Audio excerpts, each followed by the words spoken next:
mostrando. Trabalhou 3 Fs no profissional, você consegue fazer ele se tornar um líder muito mais completo, muito mais extraordinário. Qualquer pessoa pode se transformar em líder? Eu acredito que sim. Eu acredito que todo ser humano, né, ele tem a sua capacidade de entendimento. Alguns, e isso a gente percebe no nosso treinamento, nos nossos trabalhos, eles demoram um pouco mais. Esse processo de autoconhecimento demora, pegar o fundamento demora, mas é possível, né, você trabalhando um processo de desenvolvimento. Inclusive no livro, né, o último capítulo, a gente trabalha uma questão parecida com isso, né?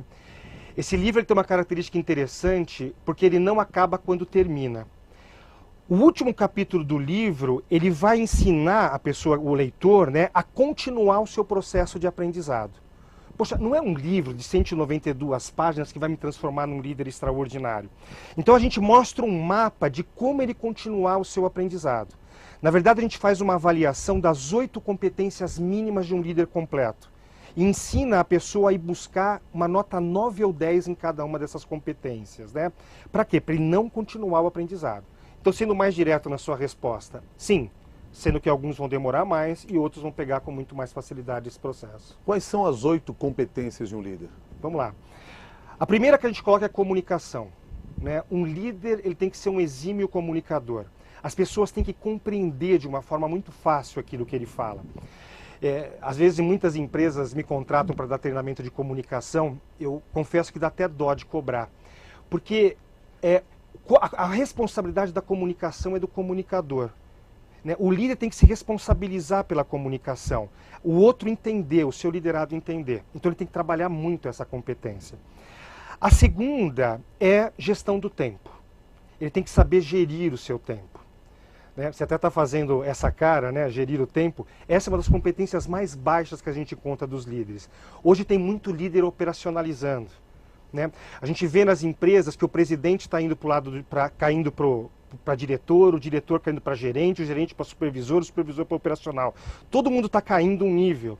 E aí ele não tem tempo para fazer a gestão de pessoas. Tem muita gente operacionalizando.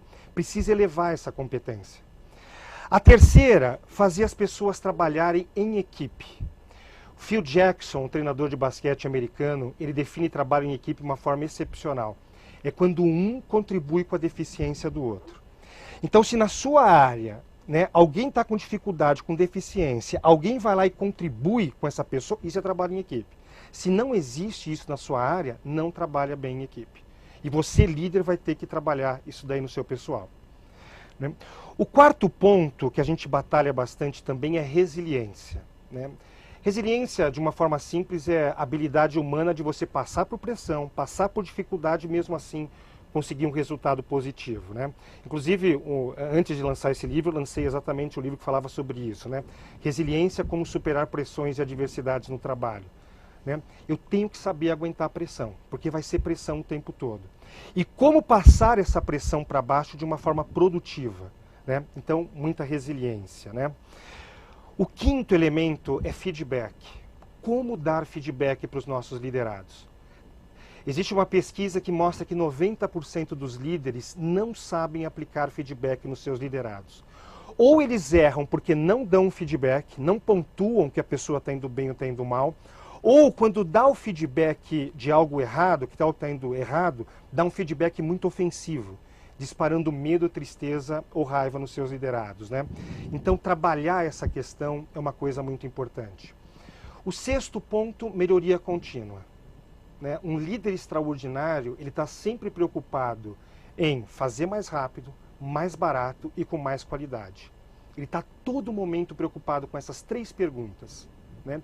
Sempre há uma maneira de fazer melhor. E ele está instigando a sua equipe e ele mesmo a buscar essas formas. Né? O sétimo ponto seria exatamente gestão de pessoas. Eu acho que conhecer mais a sua equipe. Né? O que motiva as pessoas, né? O que inspira cada um. A gente pode até trabalhar bastante mais essa parte, esse verbo inspirar. Né? É exatamente essa gestão de pessoas. Né? E talvez o oitavo ponto, né, que é onde eles têm que buscar bastante desenvolvimento, é foco no cliente. O nosso departamento trabalha para alguém. Ou é para um cliente externo, ou é para um cliente interno. E o nosso foco é satisfazer esses clientes. O líder e a equipe tem que entender que o nosso cliente, seja ele interno ou externo, ele vem até a gente com uma expectativa. Foco no cliente não é você atender a expectativa do cliente, é você transcender a expectativa dele. Né? Os nossos ouvintes hoje estão com uma expectativa ouvindo isso. Se a gente atender as expectativas deles, isso não é foco no cliente. O foco é transcender. É chegar no final da entrevista, nossa, valeu a pena eu estar meia hora aqui assistindo isso daqui, transcendeu.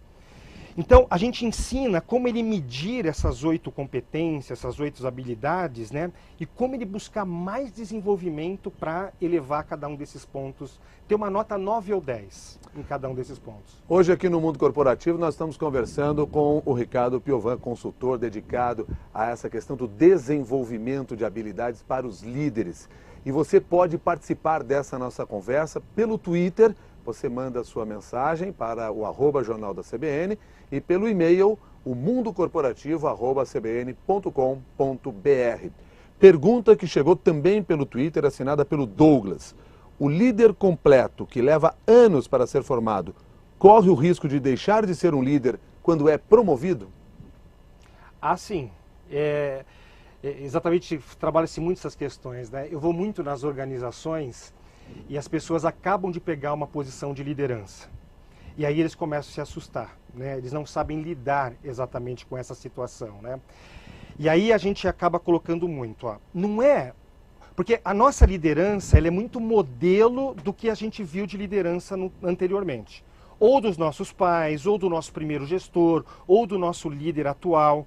E aí vem a pergunta, quem disse que o estilo de liderança dessas pessoas do passado era um estilo adequado, era um estilo correto?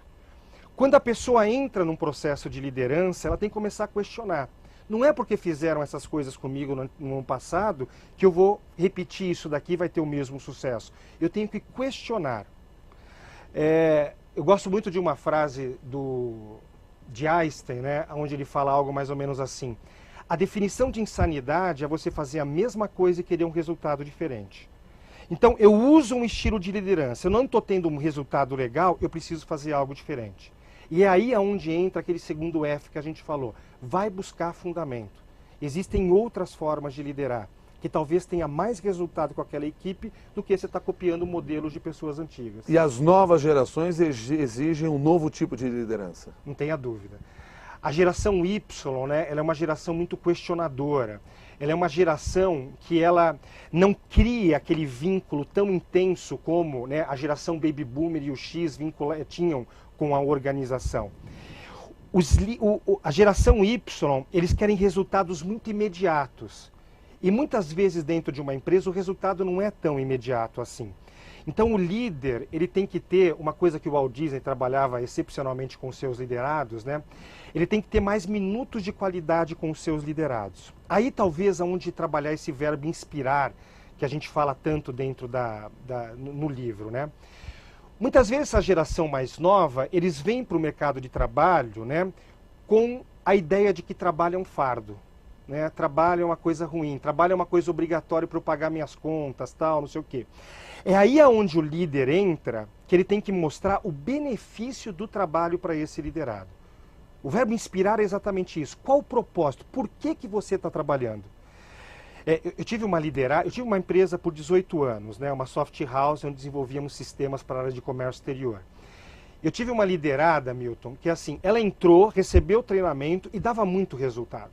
Né? Geração Y, dava muito resultado. De repente os resultados dela caíram. E aí era a Carla, né? Eu falava, poxa, a Carla tem competência, ela sabe, mas por que caiu, né? Assim. Aí eu fui conversar com a Carla. E eu pensei, eu vou conjugar o verbo inspirar com ela. Aí eu perguntava assim, Carla, qual o seu sonho? O que você deseja na vida? O que você mais quer da sua vida? E Milton, a Carla ficava me enrolando. Ela não falava o sonho dela, o porquê que ela trabalhava, o que ela queria. Eu sei que de tanto eu insistir, ela me falou. Ela falou, Ricardo, você quer saber o meu sonho? O meu sonho é ser pedagoga. Olha que loucura, Milton. O sonho dela era não trabalhar comigo. E, né, nós trabalhamos numa empresa de TI, tecnologia. O sonho dela era ser pedagoga. E quem sou eu para querer mudar o sonho dela? Não, cara, trabalha com tecnologia, não é sonho. E o que acontece com essa geração Y? Muitas vezes eles têm sonhos, Mas o dia a dia turbulado, as dificuldades, os pessimistas em cima, eles vão esquecendo os seus sonhos, vão deixando eles meio de lado. Aí é onde entra o líder. Eu comecei a inspirar ela a buscar o sonho dela. O Carla, por que no final do ano não faz uma faculdade? Vamos fazer a faculdade de pedagogia. Carla, em agosto faz um cursinho para você passar numa faculdade de primeira linha.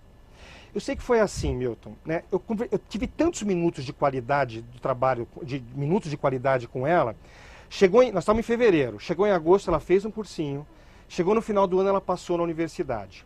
5 anos depois, ela se formou como pedagoga, eu perdi a Carla, ela foi embora. Só que foram 5, 6 anos que ela trabalhou num outro nível, porque a partir daquele momento ela tinha propósito, ela tinha um porquê. A todo momento eu mostrava para ela que o trabalho dela, primeiro, bancava o sonho dela, a conquista do sonho, e segundo, Carla, hoje você atende cliente, usuário de sistema. Amanhã você vai atender pai, mãe, aluno, professor. É atendimento a cliente, cara. Aprende a trabalhar bem com esses caras hoje, você vai usar essas técnicas amanhã também. Então, a todo momento, Jung, né? Luta pelo seu sonho. Eu perdi a Carla, mas foram 5, 6 anos que ela trabalhou em outro nível. E muitas vezes falta para os líderes esses momentos de qualidade com seus liderados. Pergunta feita pelo Gilson. Ricardo, a palavra completo não é perigosa para um líder? Quando nos achamos completos, não deixamos de aprender e progredir e melhorarmos como líderes? Não tenha dúvida, não tenha dúvida. Eu acho que esse completo, né, é uma busca que eu tenho que fazer. Mas um líder extraordinário, ele está sempre em busca de novos desenvolvimentos. E é isso que a gente faz no final do livro, né? Incentivar ele a continuar buscando situações de aprendizado. A gente costuma falar, né? O líder extraordinário, ele está sempre buscando como fazer mais rápido, mais barato e com mais qualidade.